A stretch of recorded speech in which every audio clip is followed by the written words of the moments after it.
बेटा हम लोग चैप्टर है फाइनल अकाउंट का। कौन सा चैप्टर है? Final account. बेटा इसके आपके मैं पहली बार इंट्रोडक्शन दे रहा हूँ। फाइनल अकाउंट बेसिकली क्या होता है, जब साल खत्म हो जाता है तो उसके एंड में जो बुक्स बनानी पड़ती है। देखो हमने अकाउंटिंग प्रोसेस स्टार्ट किया, क्या थी definition? Accounting is the process of measuring, identifying, recording, classifying, summarising and interpreting the result to the users. अब यूजर को जब इंटरप्रेट करना है वो सिंपलीफाई कैसे करना है। डिटेल हमने बनाया, वाउचर बनाया, जर्नल बनाया, लेजर बनाया, ट्रायल बनाया, सब्सिडरी बुक्स बनाई। लेकिन जब यूजर है, यूजर मतलब ऑनर है, गवर्नमेंट है, टैक्स अथॉरिटीज है, उनको हमने एक सिंपलीफाइड फॉर्म में डाटा देना है। तो जब भी साल फाइनेंशियल ईयर खत्म होगा, that starts from 1 April to 31 March और 1 जनवरी टू 31, सारा डाटा प्रिपेयर करने के बाद हमने क्या करना है, उसको उसकी फाइनल बुक्स बनानी। जैसे आप पूरा साल स्कूल में पेपर देते हो, ये भी पेपर दिए, 20 मार्क्स के लिए कॉपीज बनाई, प्रैक्टिकल्स बनाए, वो सबको समरी करके लास्ट में किसमें बना देते हैं? एक रिपोर्ट कार्ड में। तो सिमिलरली इसी तरह बिजनेस की एक फाइनेंशियल यानी पैसों से लेन देन के लेके उसकी फाइनेंशियल स्टेटमेंट्स बनेगी, उसको फाइनेंशियल स्टेटमेंट्स कहते हैं। फाइनेंशियल स्टेटमेंट्स अभी हम +1 में किसको पढ़ रहे हैं? Sole proprietor. किसको पढ़ रहे हैं? सोल प्रोप्राइटर मतलब अकेला ओनर। तो उसकी फाइनल अकाउंट्स में क्या क्या बनता है, ठीक है? उसके बनता है number 1 trading and P&L account. तो नंबर 2 कह लो, एक ट्रेडिंग अकाउंट बनेगा, एक क्या बनेगा? P&L account. एक क्या बनेगा? Balance sheet.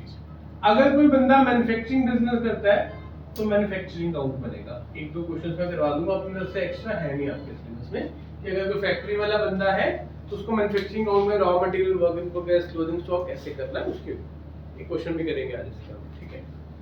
तो trading and P&L account, this is referred as income statement. इसको क्या कहा जाता है? ये वो स्टेटमेंट्स है जो ये बताती है हमने पूरे साल में अर्न क्या किया है। Revenue and profit and difference हमने पढ़ा था। Revenue minus expenses is equal to income होता है। और प्रॉफिट भी 3 तरह का होता है, one is gross profit, one is operating profit, one is net profit. तो इनके अंदर हम प्रॉफिट्स निकालेंगे। ट्रेडिंग में कौन सा प्रॉफिट निकलेगा? Gross profit. P&L में ऑपरेटिंग भी निकलेगा और नेट भी निकलेगा, ठीक है? उसके बाद बनेगी balance sheet. It is summary of assets and liabilities. It is referred as position statement. क्या कहा जाता है इसको? तो एक फाइनल यूजर सिर्फ बैलेंस शीट P&L पढ़ता है। क्या पढ़ता है? Balance sheet. किसी पर्टिकुलर आइटम को लेके उसको क्लैरिफिकेशन चाहिए तो फिर वो लेजर में जाएगा या उसके नेक्स्ट में जाएगा। डेप्रिसिएशन के रिगार्डिंग डिटेल चाहिए, डेप्रिसिएशन लगी कहाँ पे, तो डेप्रिसिएशन अकाउंट्स को देखेगा। उसको ये चेक करना है कि ये मिस्टर डेटर है, डेटर के इतने पैसे क्यों बन रहे हैं, हर साल प्राइस क्यों इंक्रीज हो रहा है, लेंडर है, लेंडर का इंटरेस्ट क्यों बढ़ रहा है। अगर समथिंग लाइक दैट चेक करना है तो हम पर्टिकुलर लेजर अकाउंट चेक करेंगे, ठीक है ना? आमतौर पे मोस्ट ऑफ द यूजर्स जिसका मतलब जो इतनी अकाउंट्स प्रिपेयर की जाती है उसका अल्टीमेट टारगेट है क्या बनाना? Final accounts. सोल प्रोप्राइटर के केस में 3 बुक्स बनती हैं। +2 में आप जाओगे, then you will go through partnership और 3 बुक्स हैं। वन इज फॉर पार्टनरशिप, उसमें हम पार्टनरशिप में पार्टनर 2, 4, 10, 20, 50, 100 लोग काम करते हैं। तो उसमें हम इसके आगे भी 2 अकाउंट्स बनाएंगे, P&L appropriation account, partners capital account. मतलब ये तो बनने ही बनने हैं। इनके अलावा पार्टनर्स में आपस में कैसे डिवीजन और प्रॉफिट, उसके ऊपर एक अकाउंट सीखेंगे। फिर उसकी जो बाकी 2 बुक्स है वो कंपनीज के ऊपर है। किसके ऊपर है? तो एक बुक में फाइनेंशियल स्टेटमेंट्स ऑफ कंपनी, ये प्रॉपर चैप्टर है कि कंपनीज की बैलेंस शीट, P&L और एप्रोप्रिएशन और कैश फ्लोज कैसे बनते हैं। तो इसका मतलब ये बहुत सारी तरह की स्टेटमेंट्स हैं। अभी आपको +1 +2 में 3 तरह के लोगों की स्टेटमेंट्स बनाने का बेसिक सिखा रहे हैं। Number 1 is sole proprietor, number 2 is partnership, number 3 is company. उसमें से +1 में क्या सिखा रहे हैं? सोल प्रोप्राइटर सिखा रहे हैं, ठीक है? तो सोल प्रोप्राइटर की ये स्टेटमेंट्स बनती हैं। एक स्टेटमेंट होती है कैश फ्लो स्टेटमेंट, उसको कहते हैं लिक्विडिटी स्टेटमेंट। 1 मार्क्स में ना आ जाए, वो कंपनीज में बनानी कंपल्सरी है, सोल प्रोप्राइटर और पार्टनरशिप में ऑप्शनल है।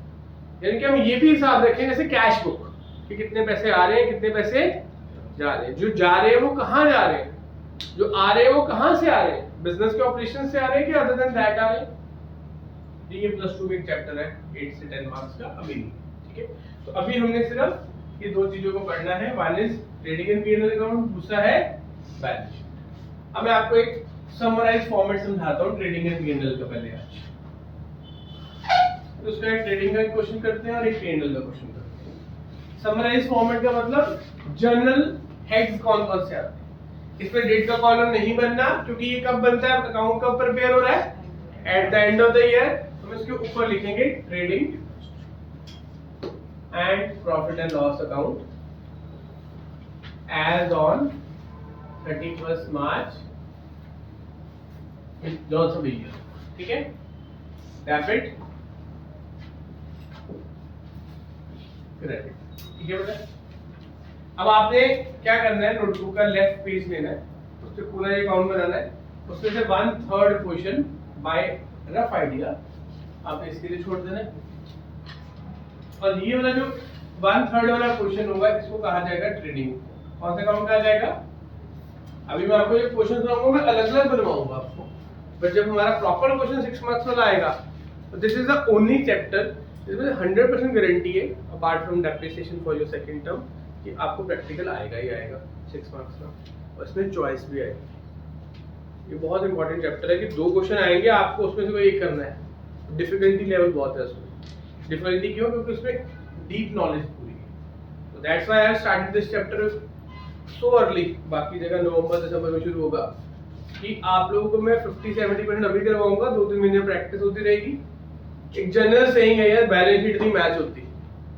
किसी भी कॉमर्स वाले से पूछो, सीनियर से पूछो, वो कहता है यार बैलेंस शीट नहीं मैच होती, ठीक है ना। उसके ऊपर कितने सारे रील्स मीम्स आते हैं कि नहीं आते, ठीक है ना। बैलेंस शीट क्यों नहीं मैच होती, क्योंकि हम उसको पूरे साल के रिकॉर्ड को बनाने में हम 11 महीने लगाते हैं, बैलेंस शीट को हम 2 दिन लगाने की कोशिश करते हैं। जिस चीज में सारा डाटा रिकॉर्ड हो रहा है उसको टाइम देना चाहिए। जो से स्कूल का टीचर रिपोर्ट कार्ड हर टर्म के बाद साथ उस कॉलम को फिल करता होगा, उसकी गलती नहीं होती होगी। When I used to be teacher in the school, तो मैं क्या करता था, फर्स्ट टर्म के बाद ही फाइनल वाला रिपोर्ट कार्ड साथ में फिल कर लेता था, ठीक है ना। क्यों, मेरा काम भी बचेगा, और एक लास्ट में जाके पूरे साल का काम करना, इससे अच्छा क्वार्टरली काम हो गया। तीसरा, आप मैनिपुलेशन नहीं कर सकते, समझो बात, जो है वही रहेगा, ठीक है ना। चलो, ऐसे कंपनी बैलेंस शीट नहीं बना सकती, लेकिन बैलेंस शीट के लिए जो जो इन्फॉर्मेशन आ चुकी है उस इन्फॉर्मेशन को बैलेंस शीट और पी&एल में इनकल्टिवेट कर सकते हैं, क्योंकि आजकल सॉफ्टवेयर है। तो इसका मतलब interim P and L, interim trading, interim balance sheet भी बनती है आजकल। सॉफ्टवेयर में जितनी एंट्रीज होगी आपको कि आज तक की बैलेंस शीट बना दो, बना के दे देगा आपको। तो अब वो वाली बात नहीं कि बैलेंस शीट बनेगी 31 मार्च को, हमने यूटिलाइज और यूटिलिटी 31 मार्च वाले की करनी, क्योंकि हमारा काउंटिंग पीरियड कंसेप्ट कहता है कि 1 साल के बाद बैलेंस शीट बनानी है। मान लो 2-3 पार्टनर्स बिजनेस कर रहे हैं, किसी एक की डेथ हो जाए, तो वो पार्टनरशिप एग्रीमेंट में चेंज आएगा कि नहीं आएगा, तो उस दिन बैलेंस शीट बनानी पड़ेगी। तो इसलिए हमें साथ-साथ कल्टीवेशन करनी सीखनी है। दैट इज व्हाई हमने सितंबर में शुरू कर लिया। अब आपको बुक में 2 चैप्टर्स हैं, इंडेक्स निकालो, 18th and 19th। Chapter number 18 है, चैप्टर नंबर 19 लिखा हुआ है। आगे 3 होते थे, अब इन्होंने 2 कर दिए। 18 चैप्टर का नाम क्या है, financial statements of sole proprietor. Chapter 19 का नाम क्या है, adjustment and preparation of financial statements, ठीक है। तो पहला चैप्टर जिसमें सिर्फ हम ये 3 स्टेटमेंट्स बनाना सीखेंगे purely, trading account, P and L account, balance sheet. दूसरा चैप्टर है कि इन तीनों स्टेटमेंट्स के अलावा कुछ बिजनेस की एडजस्टमेंट्स। बेटा अकाउंटिंग का मैंने आपको फर्स्ट डे मीनिंग बताएगा। Accounting is the art of recording and reporting, वो अकाउंटिंग प्रोसेस है। अकाउंटिंग ना हमेशा याद रखना, अकाउंटिंग में 2 तरह की ट्रांजैक्शंस होती हैं, एक जिनको रिपोर्ट करना होता है, एक जिनको रिकॉर्ड करना होता है। दोनों में फर्क है। रिकॉर्ड मतलब जो अभी बुक्स में एंट्री हुई, तो इसका मतलब हम उसका वाउचर बना के उसकी जर्नल एंट्री करेंगे। उसके लिए हमें कौन सा सिस्टम फॉलो करना पड़ेगा, डबल एंट्री, यानी कि एक डेबिट भी करना पड़ेगा और एक क्रेडिट। लेकिन रिपोर्ट का मतलब जो बुक्स में रिकॉर्ड हो गई हैं, यानी कि जो लेजर में चलेगी, जर्नल में चलेगी, सब्सिडियरी बुक में चलेगी, जनरल प्रॉफिट में चलेगी, अब उसका ट्रायल बैलेंस भी बन गया। अब वो ट्रायल बैलेंस से ट्रेडिंग में जाएगी, पी&एल में जाएगी या बैलेंस शीट में जाएगी, उसकी चॉइस करने के लिए उसको रिपोर्ट करना है। मतलब कि ट्रायल बैलेंस में सारे बैलेंसेस होते हैं, वो बैलेंस एसेट है, वो बैलेंस लायबिलिटी है, वो बैलेंस इनकम है, वो बैलेंस एक्सपेंस है। अगर एसेट है तो कौन सा एसेट है, क्यों मैं आपको बिल्कुल स्टार्टिंग से फोकस करता आ रहा हूं कि बेटा fix asset, current asset, fictive asset अलग अलग सीखो, वो अब काम आने हैं आपके, ठीक है। लायबिलिटी आपकी लॉन्ग टर्म है कि शॉर्ट टर्म है, ठीक है ना, वो इस चैप्टर का पार्ट है। हमने शुरू में ही 50% काम कर लिया समझो। क्योंकि हमें डिफरेंशिएशन पता है, ऐसे नहीं कि 10 एसेट आते हैं सिर्फ, हमें ये भी पता है कि किस नेचर वाला एसेट फिक्स एसेट है, किस नेचर वाला एसेट करंट एसेट है, ठीक है ना। तो अब ट्रायल बैलेंस में कोई चीज एसेट है तो एसेट कहाँ जाएगा, बैलेंस शीट में जाएगा। कहाँ जाएगा, लायबिलिटी कहाँ जाएगा, बैलेंस शीट में जाएगा। इनकम एक्सपेंसेस कहाँ जाएंगे, ट्रेडिंग और पीएनएल, एक ये बेसिक बताया। अब एक्सपेंसेस में भी एक्सपेंसेस की नेचर कि वो डायरेक्ट एक्सपेंस है कि इनडायरेक्ट है, ऑपरेटिंग है कि नॉन ऑपरेटिंग है, ठीक है ना। इनकम भी वो सेल्स की इनकम है या अदर देन सेल है। अगर मेरे पास बिल्डिंग है उसको रेंट पे दिया हुआ है, वहां पे काम नहीं हो रहा है वही, तो उससे रेंट रिसीव हो रहा है, वो ऑपरेटिंग हुआ कि नॉन ऑपरेटिंग हुआ, नॉन ऑपरेटिंग हुआ। तो उस तरह की डिफरेंशिएशंस इस दोनों अकाउंट्स में हम ड्रॉ करेंगे। Getting your point.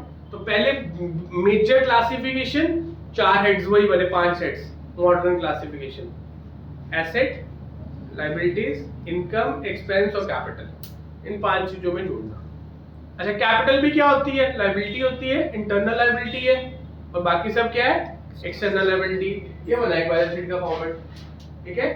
क्या लिखा हुआ है इसके अंदर, current liabilities, fixed liabilities and capital, और एसेट साइड पे क्या लिखा है, करंट एसेट, इन्वेस्टमेंट और, ठीक है ना। ये पुराना है, अब रिवाइज होके फिक्टिशियस भी अलग कर दिया इन्होंने। जनरल क्लासिफिकेशन क्या है, एक साइड पे एसेट है, एक साइड पे, ऐसे ही हमने ट्रेडिंग और पीएनएल का फॉर्मेट समझना है, इसकी नेचर समझ दी है। ट्रेडिंग एंड पीएनएल अगर उनके बात करते हैं तो रिपोर्टिंग वाले पार्ट पे थे, जिन बैलेंसेस को ट्रायल बैलेंस में, अगर मैं लिखा हुआ ट्रायल बैलेंस में फर्नीचर 10,000 है तो उसका मतलब वो डबल एंट्री के प्रोसेस से होके आया है। अब उसको सर रिपोर्ट करना है कि बैलेंस शीट में कितना है। बट मान लो 31 मार्च को जब आप बुक्स क्लोज कर रहे हो या फाइनेंशियल ईयर के एंडिंग में बुक्स क्लोज कर रहे हो, तब आपको पता लगता है कि आपने फर्नीचर की डेप्रिसिएशन लगानी है। डेप्रिसिएशन कब लगती है फर्नीचर की, साल के एंड में। तो क्या उसका अकाउंट और लेजर अकाउंट कभी बनाया आपने कैश बुक के साथ, जर्नल के साथ? नहीं बनाया। डेप्रिसिएशन का अकाउंट नहीं बनाया कभी। याद करो, जर्नल बनाते थे, लेजर बनाते थे, डेप्रिसिएशन का अकाउंट बनाते थे कि नहीं बनाते थे? जब उसने सब्सिडरी के साथ जनरल प्रॉपर मांग लिया था तब बनाया था। चलो उसको भी छोड़ो, दो आपकी आउटस्टैंडिंग सैलरी है, आपने किसी को सैलरी नहीं दी, उसकी एंट्री क्या की आपने, salary to salary, outstanding salary. अब वो आउटस्टैंडिंग सैलरी क्या है आपकी, लायबिलिटी। उस लायबिलिटी को ट्रायल बैलेंस में आपने क्रेडिट साइड पे लिखा। अब वो वैसे सैलरी क्या है हमारा, एक्सपेंस है कि इनकम? तो सैलरी एक्सपेंस है, लेकिन आउटस्टैंडिंग सैलरी क्या है, लायबिलिटी। तो सैलरी कहाँ जाएगी, ट्रेडिंग पीएनएल में, और आउटस्टैंडिंग सैलरी कहाँ जाएगी, बैलेंस शीट में। इस तरह से डिवीजन आनी है इनके बीच में, समझ लो बात। तो वो क्लैरिटी ऑफ बेसिक्स कांसेप्ट्स की, करंट है, नॉन करंट है, लायबिलिटी है, एसेट्स है, इनकम है, एक्सपेंस है, वो काम आनी है आपको। अच्छा चलो एक चीज और, क्लोजिंग स्टॉक है। कब पता लगेगा कि साल के एंड के बाद स्टॉक कितना है? 31 मार्च को साल खत्म होगा तो उस दिन या उसके बाद पता लगेगा, या 29 मार्च को पता लग जाएगा कितना क्लोजिंग स्टॉक है? एक दिन पहले पता लग जाएगा, लास्ट डेट के बाद ही पता लग सकता है, जब उसके बिजनेस ऑपरेशन खत्म हो। मैंने मान लो कर भी लिया डेली कैलकुलेशन, पर जिसको जो सा कस्टमर आया गया उसको सामान नहीं देंगे क्या? दुकान बंद करके रखते हैं, करते इसको नहीं करते ना। तो इसका मतलब क्लोजिंग डे पे कुछ एडजस्टमेंट्स रह जाती हैं जो कि हमारे ट्रायल बैलेंस में नहीं होती। जैसे क्लोजिंग स्टॉक की बात कर ली हमने, आउटस्टैंडिंग अक्रूड की बात कर ली, डेप्रिसिएशन की बात है, ऐसे कुछ 20-25 एडजस्टमेंट्स हैं जो कॉमन है, वो इस साल बढ़ानी है आपको। मैंने वो तो बहुत सारी सकती है, ठीक है ना। उन एडजस्टमेंट्स को हमें रिकॉर्ड करना है। तो इसका मतलब एडजस्टमेंट्स हमेशा क्या होंगी, रिकॉर्ड, लेकिन ट्रायल बैलेंस वाली आइटम्स क्या होंगी, रिपोर्ट। ये 19th चैप्टर का काम है। मैंने आपको एक समरी दे रहा हूँ पूरे फाइनल अकाउंट्स। 18 चैप्टर में सिंपल फॉर्मेट, ट्रेडिंग की डेबिट साइड क्या आता है, क्रेडिट साइड क्या आता है, पीएनएल में डेबिट क्या आता है, क्रेडिट क्या आता है, बैलेंस शीट में एक साइड है, इसमें डेबिट क्रेडिट नहीं होता, इस साइड में क्या होता है, एसेट एंड लायबिलिटीज, ठीक है। 19 चैप्टर में एडजस्टमेंट्स। और आपको क्वेश्चन पता है कौन सा मैंने, अभी तो शायद टर्मिनल पेपर्स में आ जाएगा कि आपको एक बैलेंस शीट पीएनएल बनाने को बोलेंगे, साथ में उसकी एडजस्टमेंट्स करने को, साथ में क्या करने को बोलेंगे, उसकी एडजस्टमेंट्स। तो इस क्वेश्चन को मास्टर अगर कर लिया तो आपका कॉन्फिडेंस प्लस 2 में जाते जाते बहुत बढ़िया हो जाएगा, क्योंकि प्लस 2 में 3-4 क्वेश्चन बैलेंस शीट के आते हैं, ठीक है ना। 6 नंबर के 2 क्वेश्चन आने बैलेंस शीट के, 4 नंबर के 2 आने हैं एमसीक्यूज में आने, 25 से 30 नंबर का पेपर बैलेंस शीट का ही आना है। तो that's why the ending of first year becomes +1 becomes starting of +2। तो बेसिक कांसेप्ट +1 के +2 में इंटीग्रेट होने हैं, जिसमें depreciation, journal, ledger, final accounts, these are the 4 most important chapters जो अगले साल यूज होंगे एंड आपने अपनी कंसेप्ट नोटबुक अलग रखनी है। भूल जाए डेप्रिसिएशन अकाउंट कैसे बनता था, प्रोविजन वाला कैसे बनता था, तो प्लस 2 में उसको रेफर कर सकते हैं, ठीक है ना। That will be the difference at that time. चलो एक समरी क्लियर होगी कि फाइनल अकाउंट्स में हम कर क्या रहे हैं, ठीक है ना।